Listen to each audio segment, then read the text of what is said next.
Anatomi lanjut sistem saraf untuk semester 3 Fakultas Kedokteran, anatomi lanjut sistem saraf. Sistem saraf adalah sistem yang sangat kompleks dan berfungsi mengontrol hampir semua aspek aktivitas tubuh, termasuk gerakan, penginderaan, berpikir, dan pengaturan berbagai fungsi tubuh lainnya.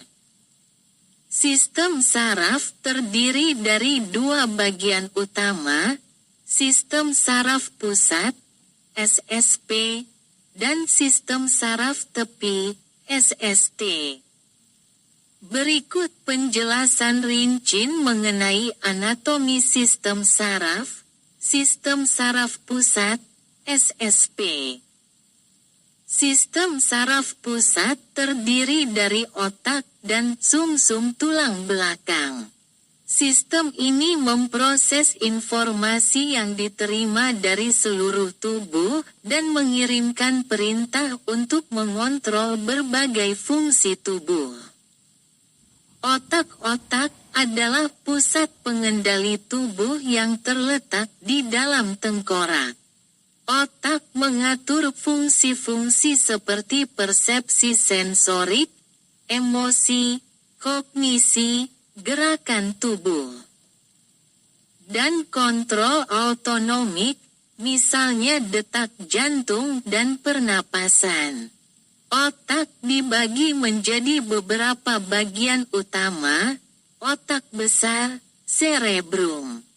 Otak besar adalah bagian terbesar dari otak dan terdiri dari dua belahan, hemisfer, kanan dan kiri, yang terhubung oleh struktur yang disebut corpus callosum. Masing-masing hemisfer mengendalikan fungsi di sisi tubuh yang berlawanan. Otak besar memiliki beberapa bagian utama, lobus frontal, mengatur gerakan tubuh, pemikiran, pengambilan keputusan, kontrol emosi, dan perilaku. Lobus parietal, mengontrol persepsi sensorik, seperti rasa sentuhan, suhu, dan rasa sakit. Lobus temporal, terlibat dalam pendengaran, memori, dan pengolahan informasi emosional. Lobus occipital, bertanggung jawab untuk pengolahan visual.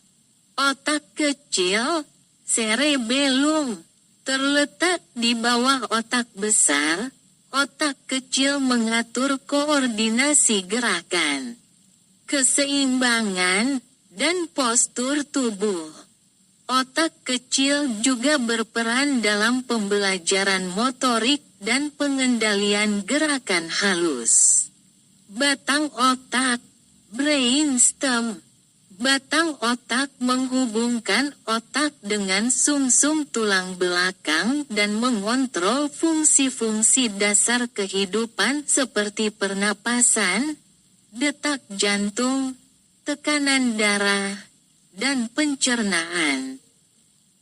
Bagian dari batang otak meliputi medula oblongata, mengontrol fungsi-fungsi vital seperti pernapasan, detak jantung, dan tekanan darah.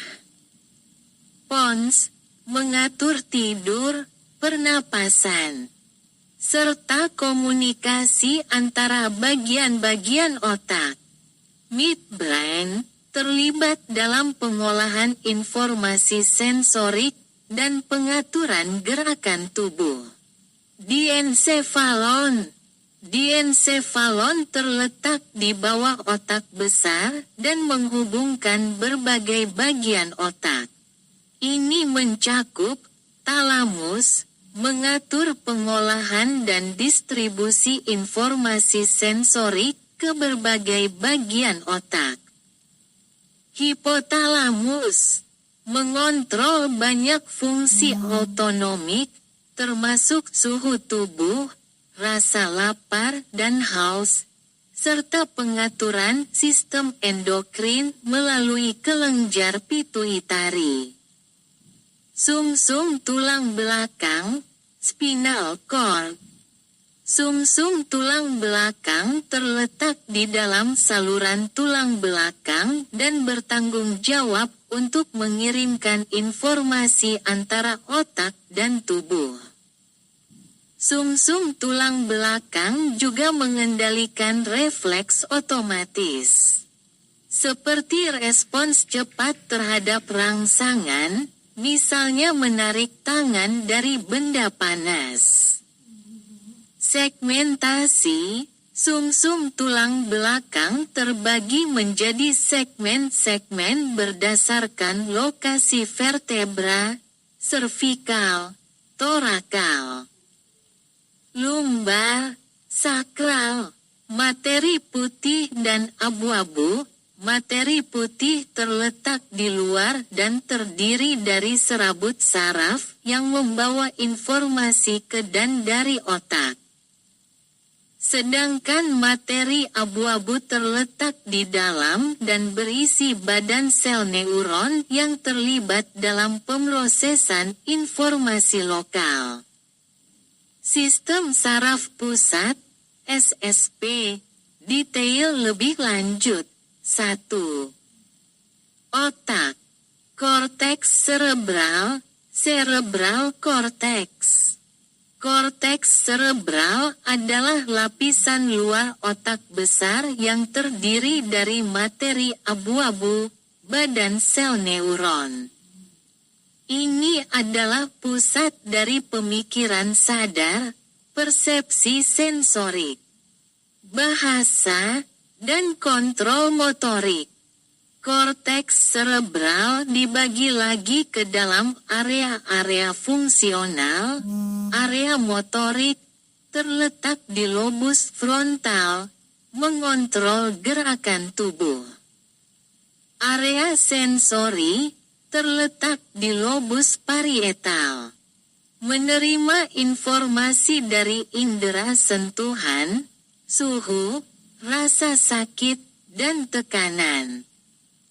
Area asosiasi menghubungkan informasi dari berbagai area korteks untuk pengolahan lebih lanjut, misalnya pengolahan visual dan pengolahan bahasa. Limbic system, sistem limbik, adalah kelompok struktur otak yang terlibat dalam pengaturan emosi, motivasi, dan memori. Beberapa bagian penting dari sistem limbik, termasuk amigdala, terlibat dalam pengolahan emosi, terutama ketakutan dan agresi. Hipokampus terlibat dalam pembentukan memori jangka panjang dan orientasi spasial. Sirkuit basal, basal ganglia. Sirkuit basal terdiri dari beberapa struktur yang terlibat dalam pengaturan gerakan tubuh yang terkoordinasi dan perilaku motorik otomatis. Kelainan pada bagian ini dapat menyebabkan gangguan gerakan, seperti pada penyakit Parkinson. 2. Sumsum tulang belakang, spinal cord. Refleks spinal, sumsum tulang belakang juga mengontrol refleks sederhana yang terjadi tanpa melibatkan otak. Seperti refleks menepuk lutut atau refleks menarik tangan dari sumber panas. Ini terjadi melalui jalur refleks yang menghubungkan reseptor sensorik dengan neuron motorik tanpa perlu melalui otak. Memungkinkan respons cepat. Fungsi jalur ascending dan descending, Sumsum tulang belakang terdiri dari jalur-jalur saraf yang membawa sinyal menuju dan dari otak, jalur ascending, afferent. Mengirimkan informasi sensorik dari tubuh ke otak, misalnya, rasa sakit, suhu, sentuhan. Jalur descending, efferent, mengirimkan perintah motorik dari otak ke tubuh, misalnya, gerakan otot. Sistem saraf tepi, SST. Sistem saraf tepi menghubungkan sistem saraf pusat dengan organ dan jaringan di seluruh tubuh. Sistem ini terbagi menjadi dua komponen utama. Sistem saraf somatik dan sistem saraf otonom. Sistem saraf somatik mengontrol fungsi yang disengaja, seperti gerakan otot rangka. Ini terdiri dari saraf motorik yang mengendalikan otot-otot tubuh dan saraf sensorik yang membawa informasi indera ke otak. Saraf kranial terdiri dari 12 pasang saraf yang keluar dari otak dan mengontrol fungsi-fungsi di kepala dan leher, seperti penglihatan, pendengaran, dan perasaan di wajah. Saraf spinal terdiri dari 31 pasang saraf yang keluar dari sumsum tulang belakang dan mengontrol tubuh bagian bawah dan ekstremitas. Sistem saraf otonom, ANS. Sistem saraf otonom mengontrol fungsi tubuh yang tidak disadari atau otomatis, seperti detak jantung, pernapasan, dan pencernaan. ANS terbagi menjadi dua bagian utama yang bekerja saling berlawanan. Sistem saraf simpatik bertanggung jawab untuk respon fight or flight, pertempuran atau pelarian, yang mempersiapkan tubuh untuk menghadapi stres atau bahaya dengan meningkatkan detak jantung, melebarkan saluran pernapasan, dan meningkatkan tekanan darah. Sistem saraf parasimpatis berfungsi untuk rest and digest, istirahat, dan pencernaan, yang menurunkan detak jantung, mengatur pencernaan, dan memulihkan energi tubuh setelah stres. Sistem saraf otonom mengatur organ-organ internal melalui serabut-serabut saraf yang tidak kita kontrol secara sadar. Seperti organ dalam tubuh, jantung, paru-paru, usus, del. Lanjutan sistem saraf tepi, SST, 1. Saraf kranial, fungsi saraf kranial. Saraf kranial berfungsi untuk mengontrol fungsi-fungsi di kepala dan leher, termasuk penglihatan, pendengaran, pergerakan wajah, dan indera pengecap. Ada 12 pasang saraf kranial yang masing-masing memiliki fungsi spesifik. Contohnya, saraf olfaktori, I. Mengatur indera penciuman. Saraf optikus, 2. Mengatur penglihatan. Saraf trigeminal, V. Mengatur sensasi di wajah dan kontrol beberapa otot cewek. 2. Saraf spinal, fungsi saraf spinal. Saraf spinal membawa informasi motorik dan sensorik antara tubuh dan sistem saraf pusat. Setiap saraf spinal mengontrol sensasi dan gerakan di area tubuh tertentu, dan distribusinya disebut dermatom. 3. Detail lebih lanjut sistem saraf otonom, ANS. Respon, fight or flight, dan rest and digest, sistem simpatik, mengaktifkan respons tubuh terhadap stres atau ancaman dengan meningkatkan detak jantung, memperlebar saluran pernapasan, dan meningkatkan aliran darah ke otot. Ini terjadi melalui pelepasan neurotransmitter seperti norepinefrin. Sistem parasimpatis mengaktifkan proses tubuh yang memulihkan energi setelah stres, menurunkan detak jantung, memperlambat laju pernapasan, dan meningkatkan pencernaan. Neurotransmitter utama di sini adalah asetilkolin. Sistem saraf enterik. Sistem saraf enterik adalah sistem saraf yang terletak di dalam saluran pencernaan. Meskipun dianggap bagian dari sistem saraf otonom, sistem ini dapat berfungsi secara independen dan mengatur pergerakan usus dan proses pencernaan.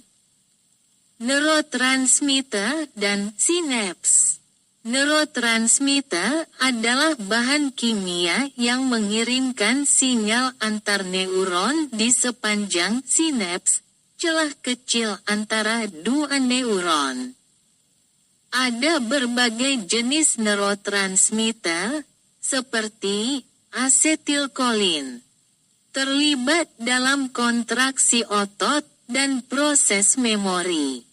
Dopamin berperan dalam motivasi, penghargaan, dan pergerakan motorik. Serotonin berperan dalam suasana hati, tidur, dan pencernaan. GABA, gamma aminobutyric acid, merupakan neurotransmitter penghambat yang mengatur aktivitas neuron. Proses transmisi sinyal melibatkan perpindahan impuls elektrik sepanjang akson neuron, yang kemudian memicu pelepasan neurotransmitter di sinapsis untuk mengirimkan sinyal ke neuron berikutnya. Proses transmisi saraf, detail lebih lanjut 1. Neuron dan impuls listrik. Struktur neuron. Neuron terdiri dari 3 bagian utama: dendrit, menerima sinyal; soma, badan sel yang memproses informasi; dan akson, menghantarkan impuls saraf. Akson neuron dilapisi oleh selubung mielin yang mempercepat transmisi sinyal listrik. Potensial aksi dan depolarisasi, impuls saraf atau potensial aksi terjadi ketika neuron menerima rangsangan yang cukup kuat, menyebabkan perubahan listrik di sepanjang membran sel. Ini melibatkan pergerakan ion natrium dan kalium di dalam dan luar sel melalui saluran ion. 2. Sinaps dan neurotransmitter. Jenis sinaps. Sinaps adalah celah antara dua neuron, di mana neurotransmitter mengalir untuk mengirimkan sinyal. Ada 2 jenis utama sinaps, sinaps kimia, disinaps kimia. Neurotransmitter dilepaskan dari terminal akson dan berikatan dengan reseptor pada dendrit neuron berikutnya. Sinaps elektrik. Di sinaps elektrik, impuls listrik langsung mengalir dari satu sel ke sel lainnya melalui koneksi gap junctions. Peran neurotransmitter seperti dopamin, serotonin, dan glutamat memainkan peran penting dalam fungsi otak, pengaturan suasana hati, dan perilaku. Pengaturan dan pemeliharaan sistem saraf. 1. Neuroplastisitas. Sistem saraf memiliki kemampuan untuk berubah dan beradaptasi seiring waktu, yang dikenal sebagai neuroplastisitas. Ini memungkinkan otak untuk membentuk jalur saraf baru, memodifikasi koneksi, dan mengimbangi kerusakan akibat cedera otak atau stroke. 2. Penyakit dan gangguan sistem saraf. Penyakit neurodegeneratif seperti Alzheimer dan Parkinson serta gangguan seperti sklerosis ganda, MS, memengaruhi fungsi sistem saraf dan dapat menyebabkan hilangnya kemampuan motorik, kognitif, atau sensorik, refleks dan fungsi integratif. Selain fungsi-fungsi yang lebih kompleks, sistem saraf juga mengendalikan refleks, yang merupakan respons otomatis terhadap rangsangan tertentu tanpa melibatkan otak. Contoh refleks adalah refleks patella, menendang saat lutut dipukul, atau reaksi menarik tangan dari benda panas. Sistem saraf juga memiliki kemampuan untuk mengintegrasi berbagai informasi sensorik dan mengatur respons tubuh terhadap perubahan lingkungan.